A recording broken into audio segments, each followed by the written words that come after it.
All right, guys. How is everybody? I know you guys are like completely nervous, me too. So the good thing is, trained dogs don't come to my class. I've already heard a couple people say, oh my gosh, my dog is gonna embarrass the heck out of me, okay? Trained dogs don't come to class. If your guys are trained, you wouldn't be here, right? So please do not feel bad if your dog is a little excited. I would be too if I was your dog. Most of your dogs have probably not been in this kind of situation where there's this many dogs this kind of close together in a new area like this. So please do not feel bad if your dog's a little bit excited. That's why you're here. All right, so we're gonna do a little introduction before we kind of jump into this training. These are my two helpers. This is Diana, and this is my friend Christina. Us three, we train together in a European dog sport, so we train quite a bit together. They come to my classes to kind of help me help you guys. So during the next 4 weeks, if I am tied up or I'm in the middle of something and you guys need some help, these ladies would love to help you. If after class you have any questions or we need to talk, if I'm tied up with somebody, please grab one of them. They're a wealth of information. They'd love to help you. So that leads me to the first thing. If you guys need help after class, please just stay in your seat. I will come around and I'll help you, each one of you guys, if you stay in your seat just having questions. During class, if you have any questions, I love questions. A lot of times people say, man, I really wanted to ask that question, but I didn't want to look like a dummy head. Okay, I'm okay. I look like a dummy head all the time. It's okay. I'll share the space with you. But I don't expect you guys to know everything that I'm going to teach you. In fact, if you guys knew everything, you wouldn't be here. So there are no dumb questions. I've been doing this I've been training dogs for about 30 years. And a lot of times when you've done something for 30 years, you kind of forget what it's like to be brand new at it. So if I talk quick, which I do sometimes, if I am not covering something like I should, or if you're just not understanding something, please, at any time, raise your hand. Say, hey, you know what? Can you go over that again? Or hey, can we talk about that again? Or hey, you know what? That kind of applies to my dog, but my dog is doing this. Please, by all means, raise your hand. Okay, before we jump into more, we'll talk about the layout of the building here. So right behind where these two chairs are, there's a restroom. I don't have to tell you about that. If your dog does need to go out, there's a little dirt section between here and the next complex. Please, by all means, take them out. If you have a male dog and they need to go before they come in, please try to water them before they come in. If your dog does have an accident, there are paper towels and Windex in there. Feel free to grab it and do what you need to do. Let's see. I have a no sniffing policy. Okay, this goes for your dogs also. Okay, every once in a while I got to start with a little bit of a crack of a joke, okay? Because we're all nervous, you're nervous, so if I throw in a joke every once in a while, it kind of lightens the mood. If you guys can laugh at my jokes every once in a while, it really helps me mentally, okay? All right, there you go, laughed a little bit. So, a lot of people say, well, Jason, I want to come to your classes because I want to socialize my dog. Right now, your dogs are socializing. I have this big issue with dog parks. If you currently bring your dog to a dog park, I apologize for what I'm about to say. But dog parks are the worst things that we can do to our dogs for a number of different reasons. I'm not going to really go into all the different reasons. However, if you're bringing your dog to a dog park to socialize, right now your dogs are socializing. Dogs do not need to play and interact with other dogs in order to get along with other dogs. Let me ask you this. Did each one of you guys get your dog to enjoy, or did you get your dog to enjoy other dogs? Think about it. If you bring your dog to the dog park and your dog helps tire out another dog, that's really nice for the other person, right? But what are you doing to your dog? You're putting your dog at some risk. There's a lot of issues. So going back to the no sniffing. If you say, oh, my dog can socialize with your dog sniffs the dog, you don't know that your dog is sniffing. Maybe they're here because they're not really good with other dogs. Or maybe they're here because they had a bad incident with the dog and it turns around and there's an incident. It could really harm your dog. A lot of people don't think about puppyhood. Like one of these shepherd puppies over here, if they ran up to this other shepherd here and they had a very traumatic experience, it could affect them their entire lives to a point where the dog could have fear aggression its entire life. So I want to make sure everybody has a great learning experience, everybody has fun while being here, and everybody is safe while being here. So when you come in and out, if you can kind of keep a good arm's length away from each person, when you walk in and out, make sure your dog is under control, I would greatly appreciate it. If your dog needs any water, there's some bowls here. Please, by all means, just help yourself to some water. Let's see, what am I not covering? Do you want to sit down? Grab a chair. This is my friend Michaela. Michaela teaches classes here on Friday nights. She teaches a preschool class, so she's going to come sit in tonight's class. All right, so let's talk about equipment. So who here did not receive an email from me? Did anybody not receive an email from me? Okay. Did you call me earlier today? Yes, I did. Awesome. Okay. So I already talked to you. So so everybody got an email from me. So I am not a big harness fan when it comes to dogs. If you have a harness on, please, I'm not trying to pick on you or anything like that, but I'm not a big harness fan. The reason I'm not a big harness fan is it gives the dog too much leverage. I don't know if anybody ever been around horses. You guys ever been around horses? Can you imagine trying to walk a horse on a harness? The horse would take you for a walk, right? So instead, what do? We put a halter around the horse's head. The lead connects underneath the nose, the furthest part from the animal. Wherever the nose goes, basically the horse goes. Collars and harnesses are basically the same kind of concept. If you put a harness on the dog, right behind the withers, that's where the point of contact is. Now the dog can put their head down, pull you everywhere they go. In fact, every time you take your dog for a walk and it pulls you, and the dog gets by with it, you're teaching the dog that that's what you want, okay? So in my email, I did mention a prong collar. Who here has not ever seen a prong collar or used a prong collar? Okay. Michaela, you want to help me tonight? All right, Michaela's going to be our demo person. Michaela, grab a collar up here, and we're going to talk about it a little bit. Anyone? So when you look at this thing, you're probably thinking this is an instrument of destruction. There is no way I'd ever put this on my dog, right? However, what if I told you this was nicer on your dog's neck than the flat collar most of your dogs are on now? Okay? You guys ever seen a magician lay on the bed of nails? You ever seen that trick? For those who are kind of young, and this kind of an older trick. But in the early ages, there used to be this magician that would take a piece of a piece of plywood, thank you, and they'd put like 10,000 nails in it. The magician would lay on the bed of nails, and they'd crush ice over the magician, and everybody go, wow, that's amazing. He just laid on nails. But you know how the trick is done. It's all about surface area. So if we were to take away half the nails and evenly distribute out, there's no way the magician could ever do the trick, because now there's less surface area. The prong collar works on the same principle. So instead of having one point of contact, I'm going to pick on these guys for a minute. It's because I like them. Earlier, I just heard the dog kind of coughing a little bit. That's when their dog pulls on the leash. All the pressure is on one point of the neck, and that's underneath. There's a lot of soft tissue and a lot of stuff in there. So this collar works on the principle, when the dog pulls, it evenly distributes the weight, and it makes it uncomfortable for the dog to pull. Is it a fix-all to fix-all? It is not. We basically call it power steering. So if you have difficulty walking your dog, if you have difficulty managing your dog right now, I would consider afterwards class, we'll try one on, we'll talk more about it. But this is kind of my recommendation. If you're like, hey, you know what, I'm not comfortable with that, I don't want to use it, that is perfectly fine. Not all dogs need it, but if you have difficulty and you want to try it out, basically we can try it out. Okay, thank you, Michaela, you're awesome. All right, let me see, what else I've not covered of our equipment. I think you're all good. I'm not a big flexi leash fan when it comes to training. Yeah, and most of you guys have 6 or 8 foot leash. I think we're good on that. So let's talk about food. So if you notice my email, probably food was a big thing I highlighted, right? Let's talk about that for a minute. So a lot of people say, Jason, I noticed you put hot dogs and cheese in your email. Okay, I don't want to give my dogs human food.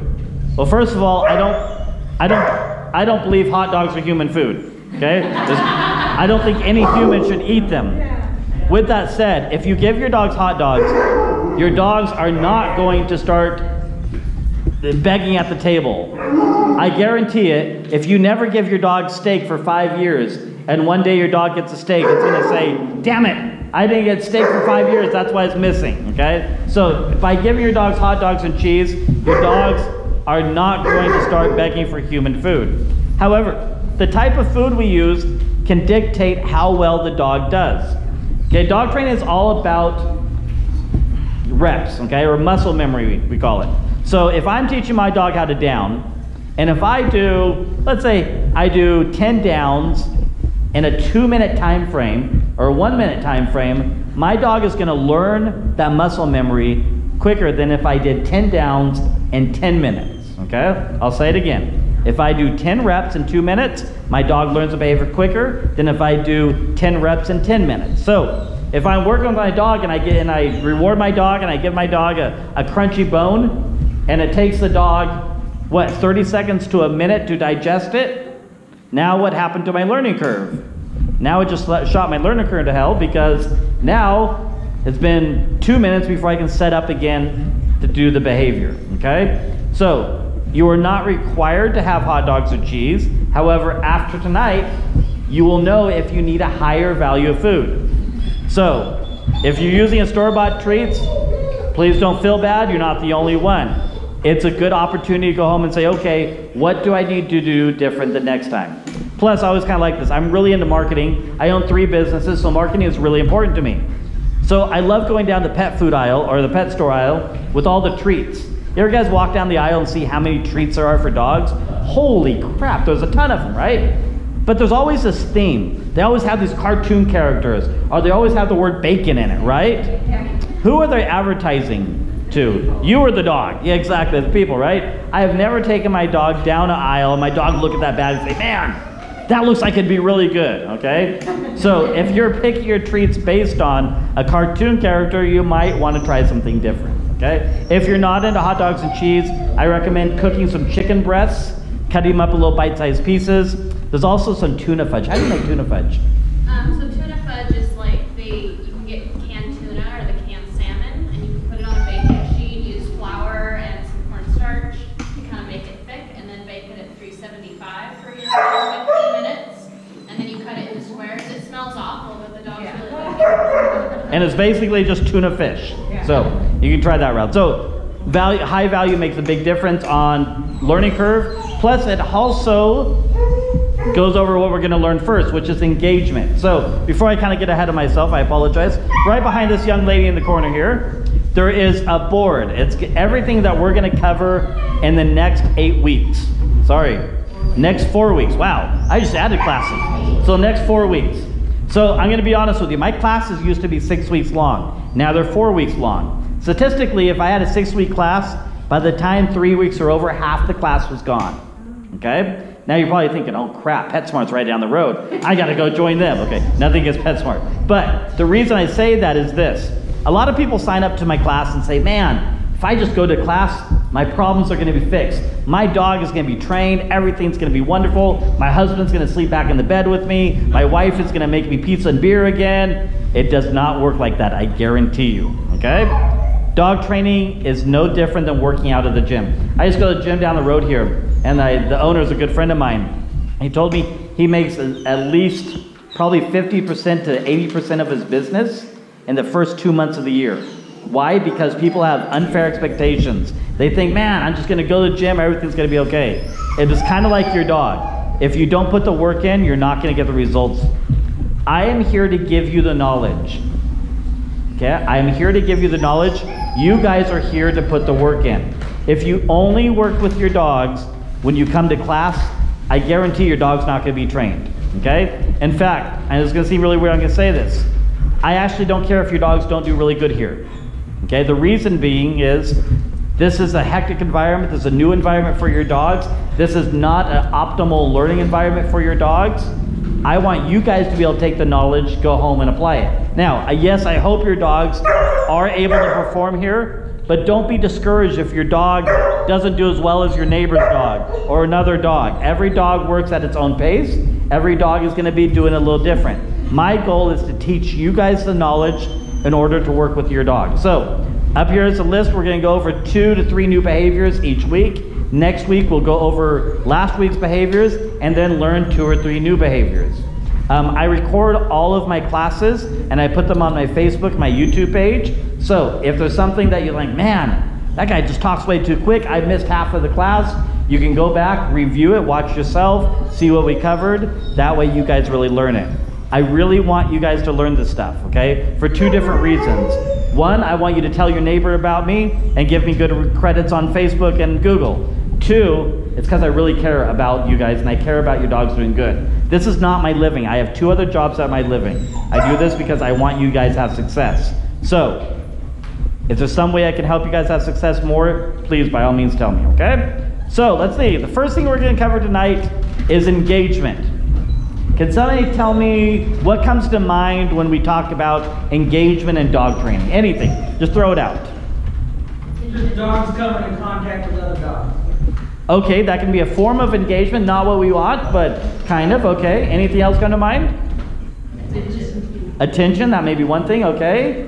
Anything else come to mind? That they look at you for direction.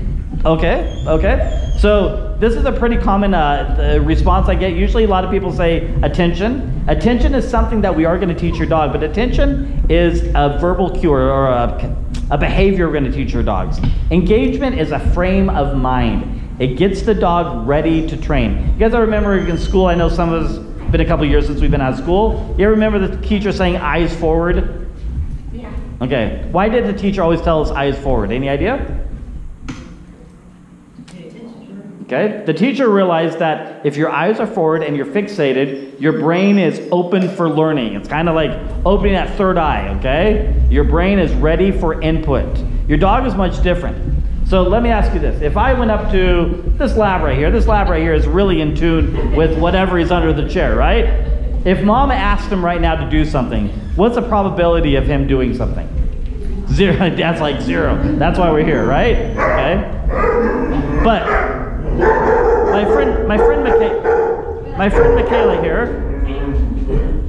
Michaela here, if I walk up to Michaela and I start handing her $100 bills, I just start giving her $100 bills, and then I ask her to tap her head, what's the probability of her wanting to tap her head? Pretty high, right? Because I increased the engagement, I opened up her brain, now her brain's like, wow, all I gotta do is tap my head and I get $100, okay? So engagement, in my opinion, is more important than anything that you can teach your dog, okay? A lot of times I work with people and their dogs are just everywhere. And they're like, why can't I teach my dog to sit? Well, if your dog's really not even focused on you, not necessarily looking at you, but wants to give you its energy, how are you ever going to teach it a behavior, okay? So, how do we get engagement? We get engagement through play. We get engagement through food. We get engagement also through toys. I always encourage people to start with food. Food is an easier engagement than toys.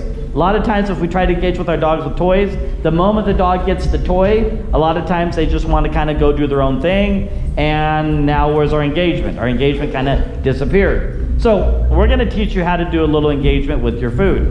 Who wants to be a volunteer? Okay, so here's what we're going to do.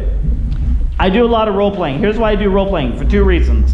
One, if I bring my dog in, you guys will all disappear in my brain, okay? This is how I work. When I have my dog, nothing else matters. Well, I don't know. Start giving me $1 million, maybe something else would matter. But seriously, I tune out to everything. So I can't work with my dog and also show you guys at the same time. 2, also role playing lets me give you guys a demonstration of what hopefully I'm going to teach you guys to do with your dog in a minute. So I'm going to be Michaela's dog here. So I'm Michaela's dog and I'm kind of checking out over here. Hey, how you doing? I'm kind of sniffing this dog. Michaela's going to come up and she's going to show me a little bit of food. Hey, oh, what you got? Okay. And now she's going to play a little game. She's going to just start feeding me. Boom. And she's going to start moving in different directions.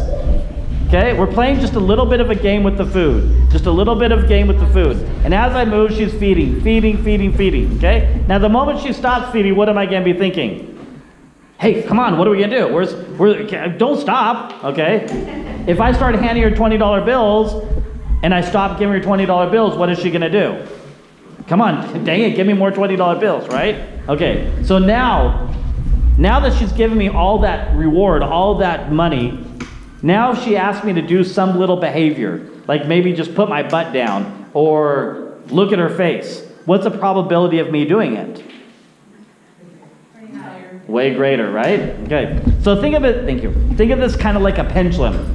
Okay? Right now the pendulum's kind of swinging all the way over to the right, where the dog's kind of distracted and the dog's really not focused on you. We want to try to bring the pendulum all the way over to the left. Does that make sense? Okay.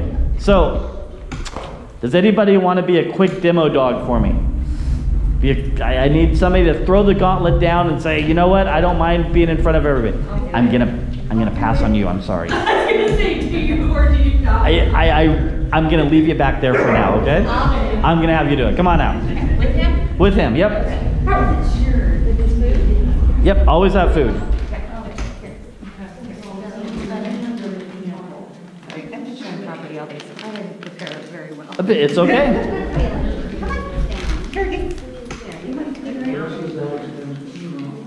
Okay, so what she's gonna do is she's gonna pull out a little handful of food. I'm gonna have my friend Christina here hold the leash. The reason being is, that's why she's a little bit of safety here. That way if the puppy breaks loose from mom, it doesn't run up to another dog, okay? So, the puppy's kind of like, hey mom, what the heck are we doing here, right? So do me a favor, mom, take out a handful and then put the rest of the food down. There you go. Well, I'll get mine. Okay. So do me a favor, just stand there and feed him one or two. Let's see if we can get him interested in it. Ooh, nice. Good.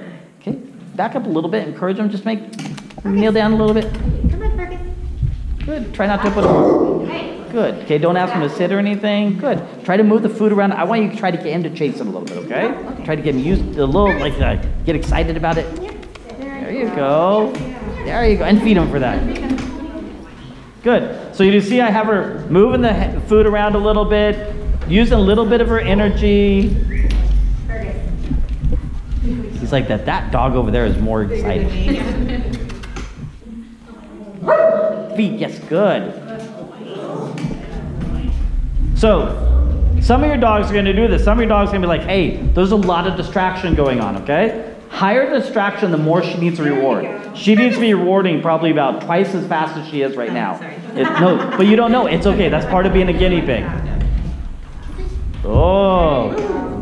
Now, do we see the dog's brain changing a little bit here? He's like, hey, mom's a little bit more exciting now. There we go. Now, you're probably thinking, wait a minute. I just paid this guy $175 for me to feed my dog hot dogs? Really? Okay. It's not about that. Obedience is easy. It's really easy to teach your dog to sit down. You guys could go on YouTube today and teach your dog to sit down. Engagement and the relationship building is really where true obedience comes in. Good job, you did wonderful. Okay, so what we're going to do is we are going to break the class up a little bit. We are going to have, how many dogs here? Let's see. 1, 2, 3, 4, 5, 6. Okay. I'm going to have you stay there for right now, okay? I'm going to have from the 2 boxers here to the 2 shepherds, okay? I want you guys to stand up, pull out a little handful of food, do just a little engagement. You can spread out a little bit. Do just a little engagement, play the game a little bit, and then sit back down, okay?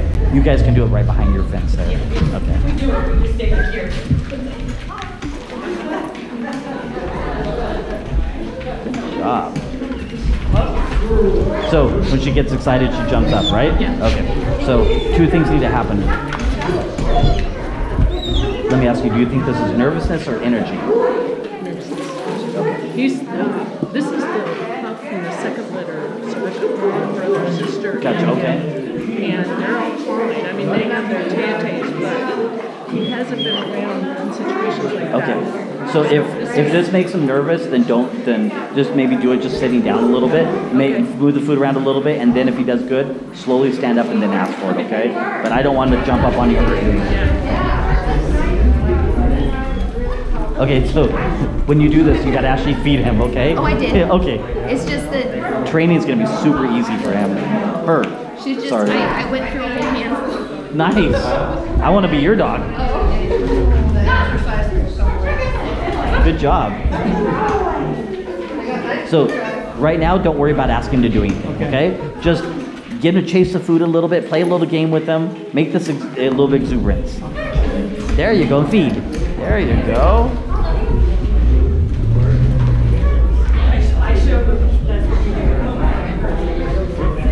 Nicely done. There's definitely a difference between the two, isn't there? He loves food. Yes, I can tell. And they're litter mates? Yeah. Interesting. Very cool. Okay, guys, you guys sit back down.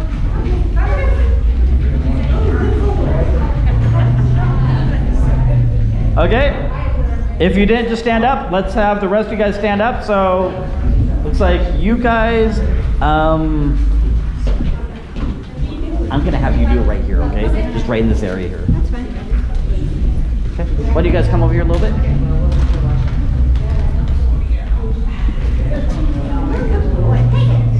So, who's gonna do it, mom or dad? All right. Oh, say we're a lab and we love to eat. Extremely food motivated. Oh, you're So you don't want to tease me, just kind of like get him to follow your hand around a little bit, okay? Good job. So I can tell you right now, he doesn't need a whole lot of engagement. Training's gonna be super easy, okay? You won't need to do a whole lot of this. Good job, by the way. Yes, good job. Here, let's come this way a little bit. Let's come this way a little bit. There you go. Good job. So if you can, have 4 or 5 treats in your hand, and that way you can kind of feed them a little bit. Yeah, I had more than that. Oh, did you?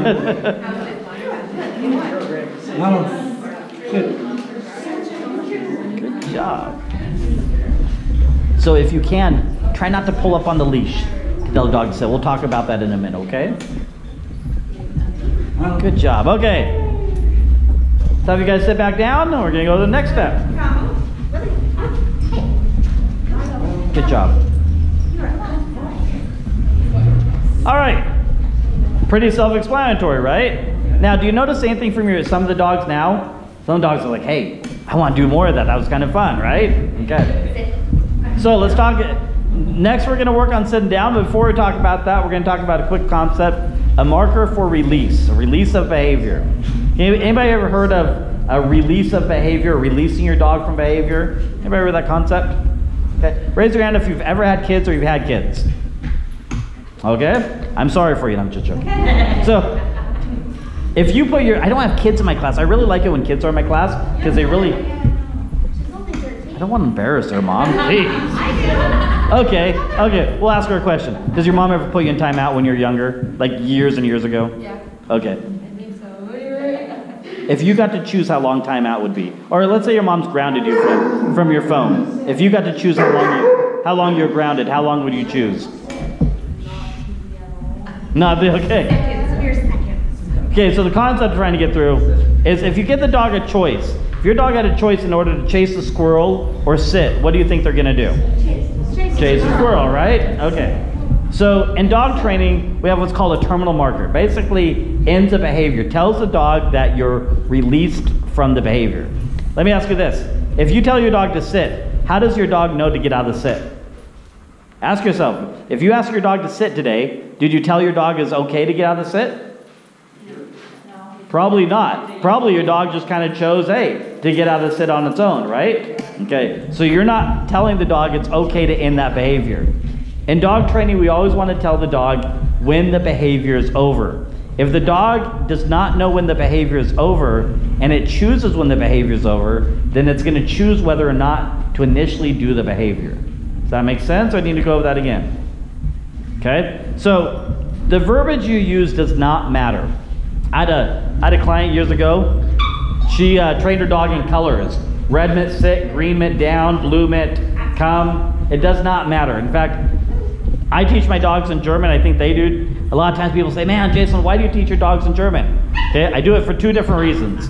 One, to impress women. And two, when I go to schools and I do demonstrations, the kids think, oh my gosh, that guy's in a wheelchair and he speaks German. I don't speak German one bit, okay? In fact, my friend here, Christina, she does, and I guarantee she's sometimes like, oh crap, what the hell did he say again, okay? So, but what does matter is that I use the same terminology for my dog. So, if I say Platz, it's always Platz. If I say Sitz, it's always Sitz, okay? It's not sit down, it's not lay down, it's always the same verbiage. So whatever you guys choose, make sure that it's consistent. If you have anybody that's at home that's working with the dog or tells the dog to do anything, you need to go home and teach them exactly what to do.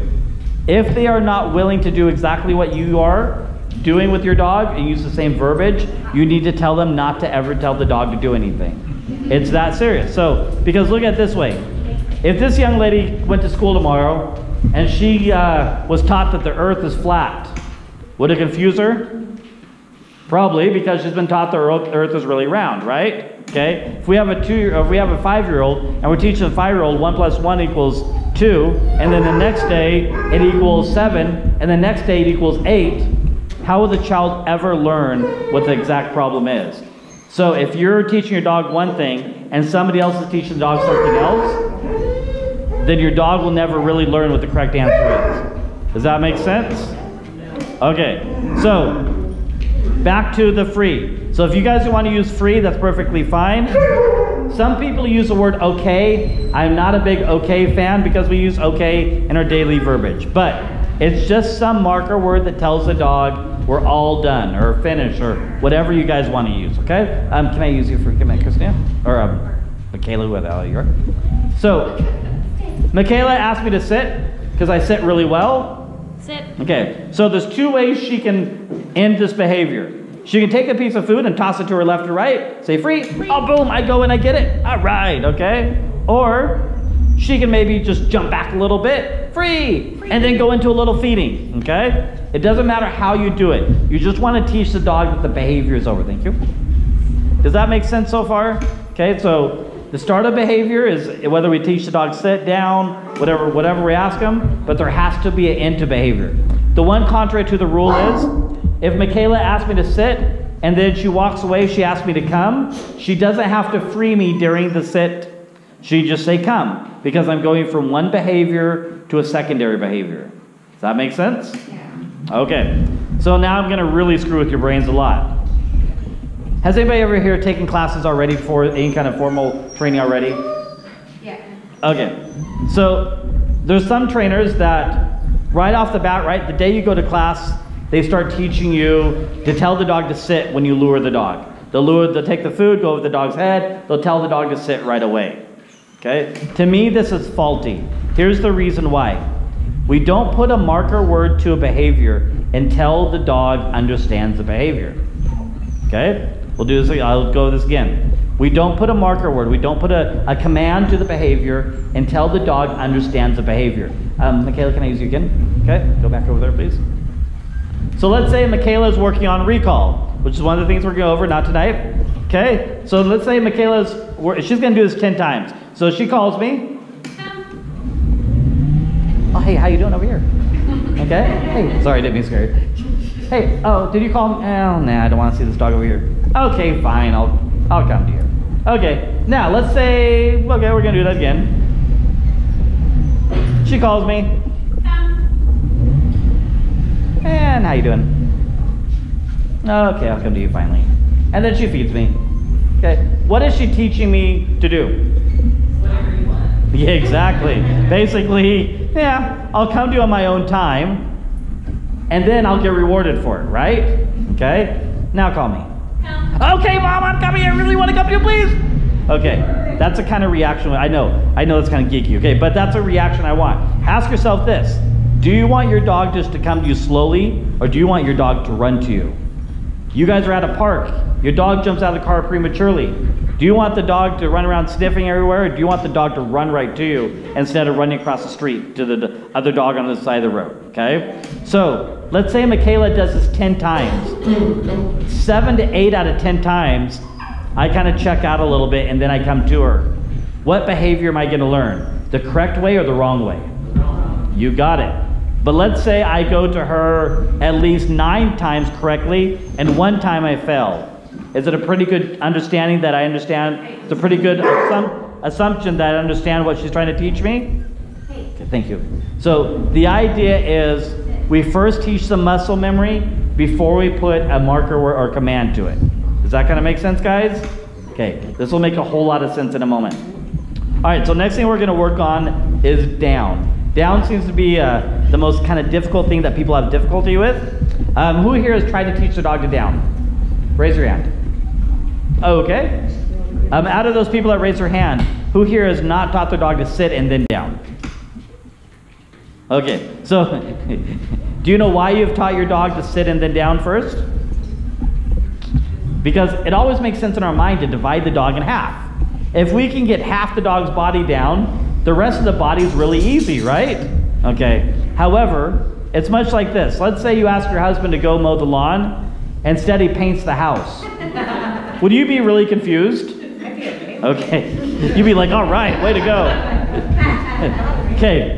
For most people, they'd be like really confused, okay? The dog is the same way. Sit and down are 2 different muscle memories. If I'm going to teach my dog to down, I want to teach my dog to down, not put their butt first, which is sit, and then put their body down. Because a lot of times, you'll do this with the dog, you'll ask the dog to down, and they'll just sit. Because in their mind, that's a down, right? So you really want to separate the difference between sit and down. I'm going to teach you how to do the down correctly. Would you like to help me with this? Actually, I'm going to use your, can I use your family member? Is this your? Well, yeah, I'm his daughter, but I kind of cheated and he already kind of knows how to do it. Oh, bloody hell. Can I still use you though? Sure. Okay, I'm going to use your daughter if that's okay. Here's the reason. It's not that I think she can do better. Her dog has a little more food drive, and it's going to show a little better picture. Can I use you, Michaela? So, I know you've done this, but I'm going to act like you haven't done this, okay? It might be different in this environment. Sounds good. Can you, she's going to hold your leash for safety purposes. Can I get you to sit all the way on your bum? Okay, put your legs straight out.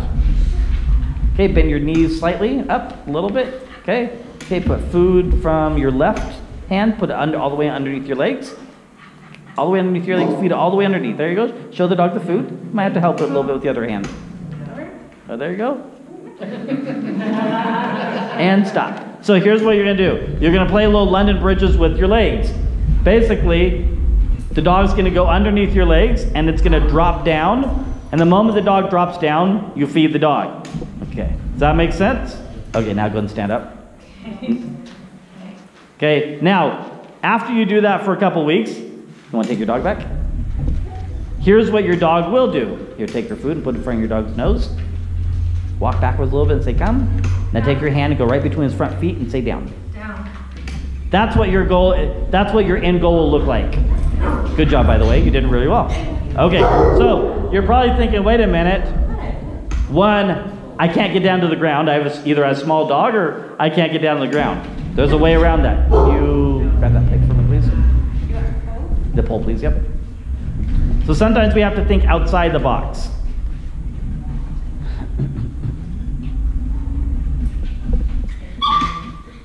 Michaela, can I use you? Yes. Okay. May we use your dog? Michaela, can you come grab this dog? Do you have some food for Michaela? Diane, can you come hold the end?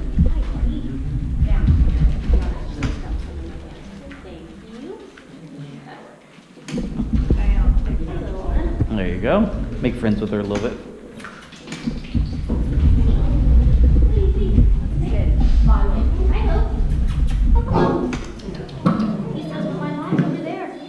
Oh, there we go. All right.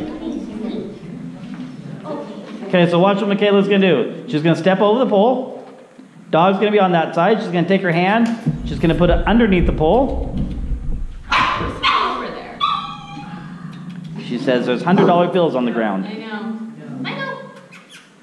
Puppy. Look, there's real food right here. Do you want to go get real food? Oh, there we go. Come on. That's pretty cool. And stop. Oh, there. Nicely done. Very first time. Okay. Michaela, hold on the dog for a minute. Okay, so I think most of you guys are going to be okay. If you need the pull, we'll come around in a minute. But let's see you guys try a couple downs with your dog. So, do what? Oh, do a down. Try to free your dog. Do another down. Try to free your dog. Let's do 5 of these, and then sit back down in your chair.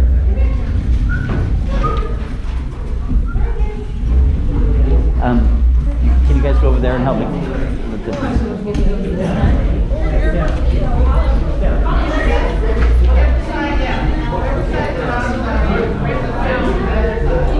Nicely done. So, Watch one of your videos. do what? Watch one of your videos. A number of them. Next time have a handful of food. Drop a piece, and then drop another piece, drop another piece, like really load it. And then if you don't lure it down, will the dog offer it? If you just stand here and say plop. Not too bad. So I might reshape that a little bit more. I noticed when down, he's still kind of dropping his butt a little bit. So watch this. Free him up. Hold the food about to where your knee is. Right to your knee. Now say down. Good. So do you see he offered it a little bit quicker and his whole body dropped. So do that like maybe for like a couple days, and then slowly wing your hand up and up and up, where you can just stand here and offer the same thing. Okay, good job. So because the dog's so small, you almost have to stop the dog underneath your leg and be patient. Well, no, don't do that. But stop the dog like with your hand underneath your leg and hold it right there for a minute. Okay, that works too. I wouldn't push it too much though. It does 2 things. 1, it's hard on their knees, and 2, a lot of times the dog will reject it. It's kind of like me forcing you to do something. You'd be like, hey, why? Don't force me. So I would rather you wait for the dog to offer. Okay, stop. Wait. There. Good. So a little patience goes a long ways. Good job. Do you want to use the pole? He's good. Is he good? All right.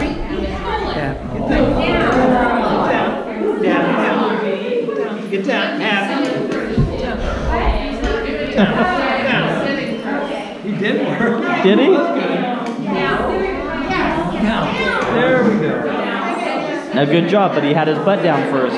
I don't know if you want to reteach it or not, but you can think about that. What happened? He had his butt down first. Did you notice that?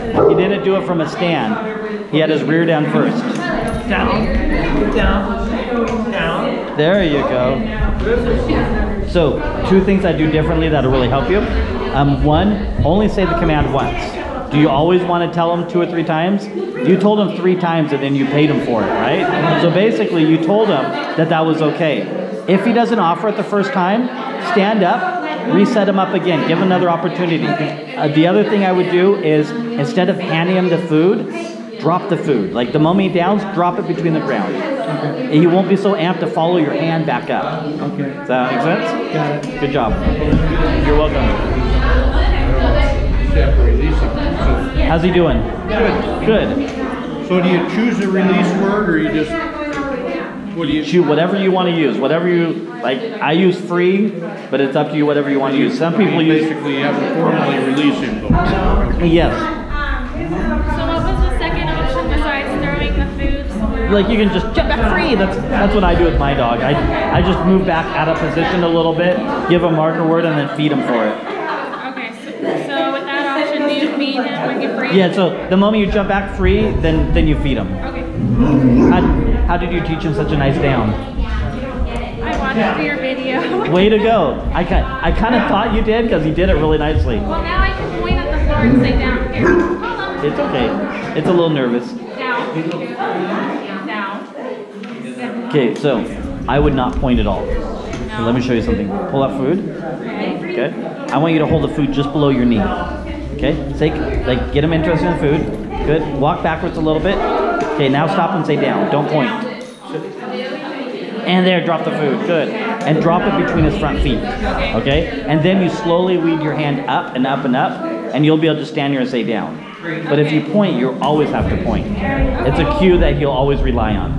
Now, sometimes he's clawing at me when I say Ignore it. Okay. Because what basically, one, he's being impatient. Like, come on, give me the food. To me, from a competitive obedience, I like that. I like the dog, like, come on, I'll push a little bit. But it can get very annoying. So try to ignore that. And if he keeps pawing at you, maybe just set him up, do another down. If he doesn't paw you that time, then really reward him. Okay, good job. How's he doing over there? She's okay. When The head goes down, the butt comes up. When she's in the sitting position, she'll go down and under the legs. But this, you can't. Here, can you show me? Yeah.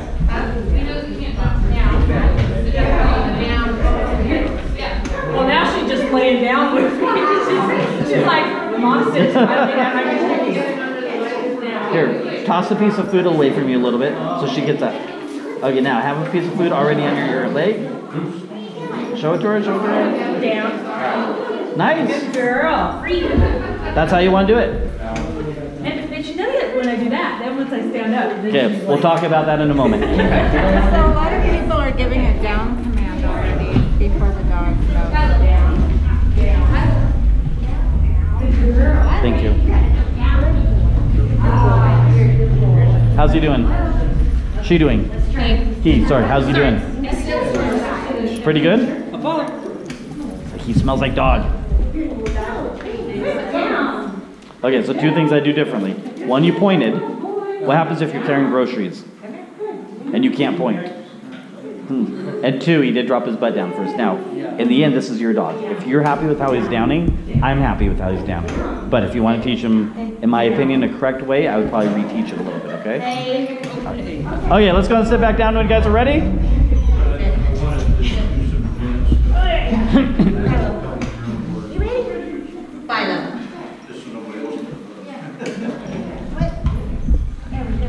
Okay, so a couple things I saw come up, a couple questions I saw is my dog does it when it's underneath the legs. When can I transition it from out the legs? So this young lady at the very end, she did an excellent job showing to what the end goal is. Some of you guys are gonna have to do underneath the legs for probably a month. And you're probably thinking, oh my gosh, a month? Okay, some dogs learn quicker, some dogs it takes a little while. I find that the higher engagement, the higher the dog wants to work for us, the quicker the dog learns the behavior. The more the dog is distracted, the more the dog just not really engaged with the food, the less reps we can do, and so the slower the dog learns the behavior. So once your dog just, boom, drops underneath your leg and is really quick, then start trying to transition, just kind of like what this young lady did. So can I use you again, Michaela, or one of you guys? So let's say Michaela for a month has been doing nothing underneath the legs. The dog's doing really good. She'll have food in both hands. Act like you have your dog with you. Her hands are really low, but right to her knees. She's walking back. She's feeding the dog a little bit, and then she takes her hands and she goes right underneath the dog to the front feet and says down if she's there, and she waits. If the dog drops, she loads it, which we'll talk about in a minute. If the dog doesn't offer it, she may try it again. She may stand up, walk back, she's feeding, hands go really low all the way to the ground, and she holds them right there, all the way to the ground. Good, and sees if the dog offers it. She asks then for a down. Does that make sense? So if the dog doesn't understand the concept of going like underneath your leg or underneath a chair or stool, you guys can use anything. Like some people have bar stools and they have little bars underneath it. They teach the dog to go underneath downs. If you have a broomstick at home, have your husband, wife, somebody hold the broomstick, go underneath it. The legs aren't the key to this. Basically creating an opportunity for the dog to drop their body down to go underneath, that's the opportunity, okay? Does that kind of make sense so far? A couple people are already using a marker word down. That's fine, but make sure the dog really understands it. This lady at the end, I asked her how she learned it. She watched a couple of my previous videos, which I commend her for. She is ready for a down command. Some of your dogs are not. So please don't get in a rush with trying to pair a command to a behavior until it's really the way you want it. These guys here, their dog did it, but the young man was pointing to the ground, and when the dog offered it, put its butt down. Remember, these are your guys' dogs. I'm here to show you the best I can. Your job is to say, okay, I'm okay with this. So if they're okay with the way the dog's downing, I'm okay with it. If they want to teach in my way and want to teach, in my opinion, a correct way, a faster way, I'd reteach it a little bit this way. And I also would not point to the ground. A couple people are doing that. You got to imagine. Ask yourself if you're carrying groceries and you need to tell your dog to down. You can't point. Then what happens? Now you have to get rid of that cue, and your dog doesn't know it. Okay? Any questions on the down so far? Okay, now I'm going to throw another concept at you. I apologize, I'm jamming a lot in your head. So we're going to talk about throwing the dog a party. Anybody ever heard that concept, throwing your dog a party? Okay? Have you? Okay, tell me, what's throwing your dog a party? Just praising it, giving it lots of food, doing the right thing. I like it. Good job. So let me ask you this. We all like $100 bills, right? What if I gave you 500, but I just kept one after the other, one after the other, one after the other?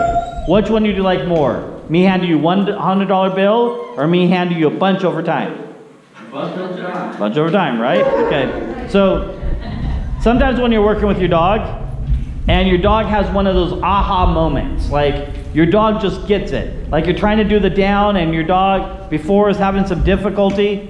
We pay the dog for trying, or for getting halfway, but all of a sudden your dog just does it. At that very moment, we want to really mark that behavior, okay? So we really want to solidify that behavior by throwing the dog a party. So we feed the dog 4 or 5 treats in a row. It's not 5 treats all at once. Look at the dog's mouth. Some of your dogs, 5 treats all at once is like one little Scooby snack, right? So if we feed the dog 5 treats in a row, boom, boom, boom, boom, boom, boom. Now the dog, in its mind, got a much higher reward. Now the dog's going to say next time, wait a minute, when I did this, I got 1 piece of food, but when I did this, I got this huge paycheck. Does that make sense?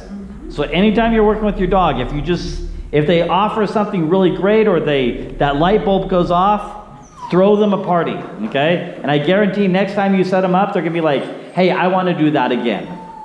Make sense so far? Okay, so now let's talk about the sit. The sit is the last thing we're gonna cover tonight. So, the sit is pretty easy. Most of your dogs know how to sit, right? There's some mechanics involved. Take food, lured by the dog's head, dog's butt goes down, right? Okay, can I use you for a minute? So there's 2 things I like people to work on in the sit, okay? Right now, if I was Michaela's Pomeranian, and she asks me to sit, and she takes a treat and holds it over my head, way over my head. What am I gonna do? Stand up. I'm gonna actually rock back here. Where do I end up sitting? 5 feet back from her, right?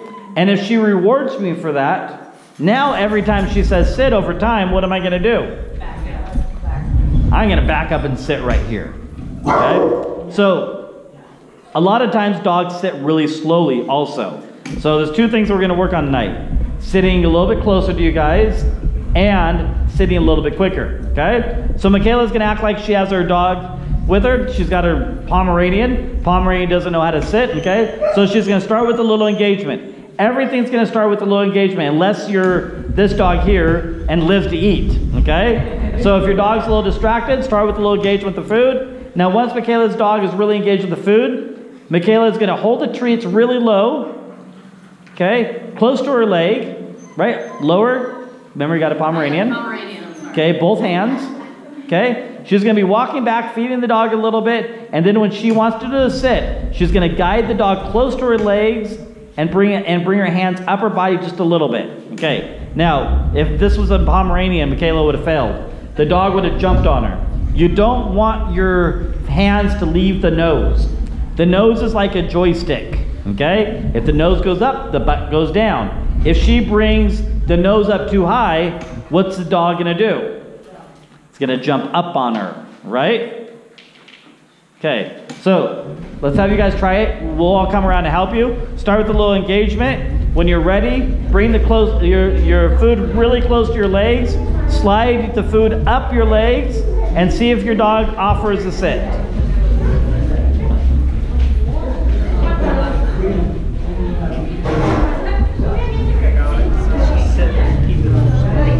So you guys can do this.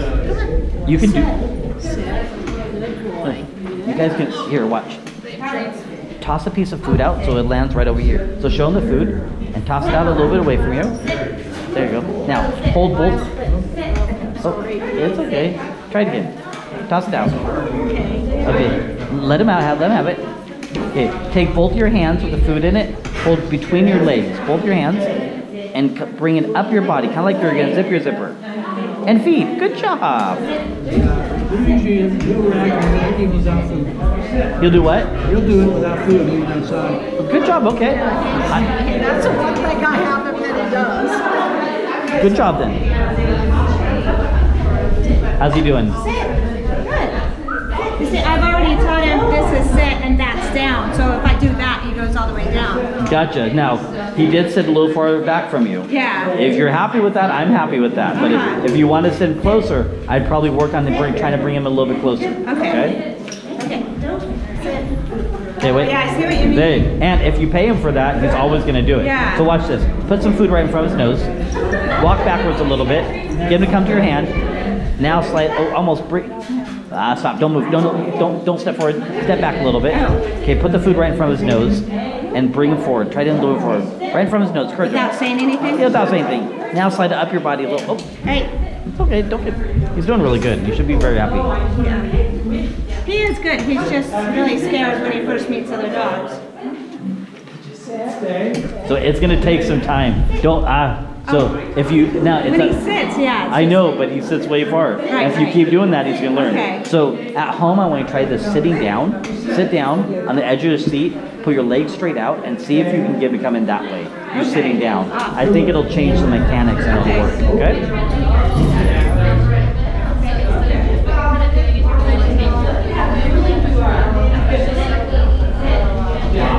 How's he doing? Good. Not too bad. Remember to free him.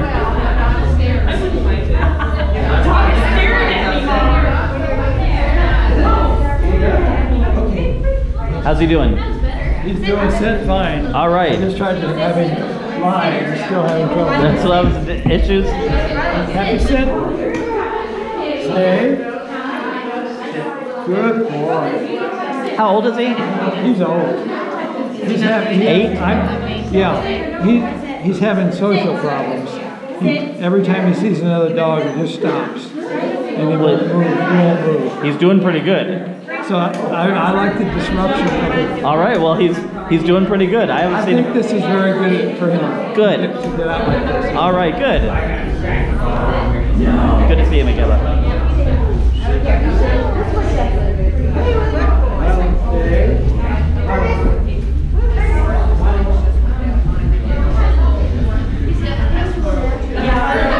How's he doing?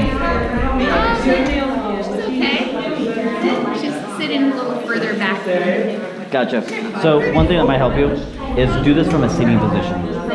Yeah, so you're kind of tall, the dog's kind of small. So naturally, probably all its life, the dog is kind of rocking back to look at your face. If you sit down on the ground or even sit down in a chair and do this, the dog won't have to rock so far back. Okay?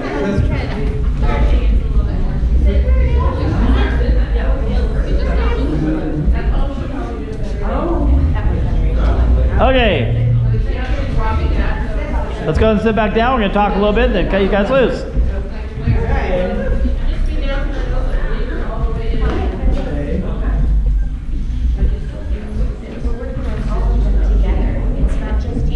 All right, so you guys did really well. I saw some successes, saw some difficulties. I know some of you guys have already taught your dog to sit, and so like this young lady here, her dog knows sit really well, but every time the dog sits, it rocks back 3 or 4 feet, and then she keeps feeding it. So if you're gonna reteach this, you can't feed the dog for rocking back. I know it's hard because in our minds we want to feed the dog or pay the dog for sitting, right? But if you're gonna reteach the dog sitting close, you have to capture that behavior, and it's kind of difficult. Okay? So let's go over what we covered tonight. Okay? We covered engagement. Somebody tell me what engagement is. Getting the dog to pay attention to you. Yes. What was your answer? Yes. Getting Yep, open to learning. Okay, get the dog ready for learning, okay? Then we covered the F word. The one F word I encourage you to use for your dogs. The free command, not the other F word. So what does free mean? Finish. Mark into the behavior. Good job, okay? And then we worked on down, trying to get your dog to not put their butt down first, to down correctly, put their front end down first. And then we worked on sitting, okay? Any questions before I let you guys go?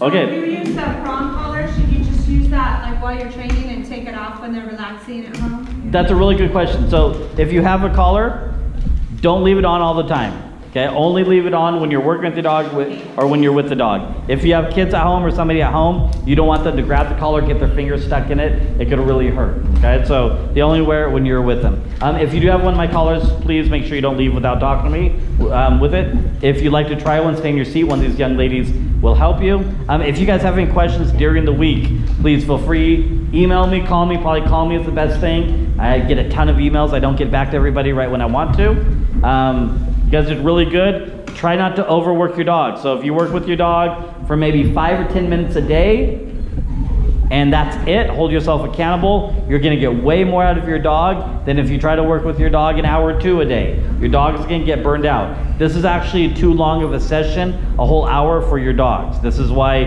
this class is more geared for you guys. If I had my choice, you guys would only be here about 5 to 10 minutes with your dog and then go home. So this is really for you guys to learn, not your dog, okay? You guys did really good. I appreciate you guys being here. We will see you guys next week.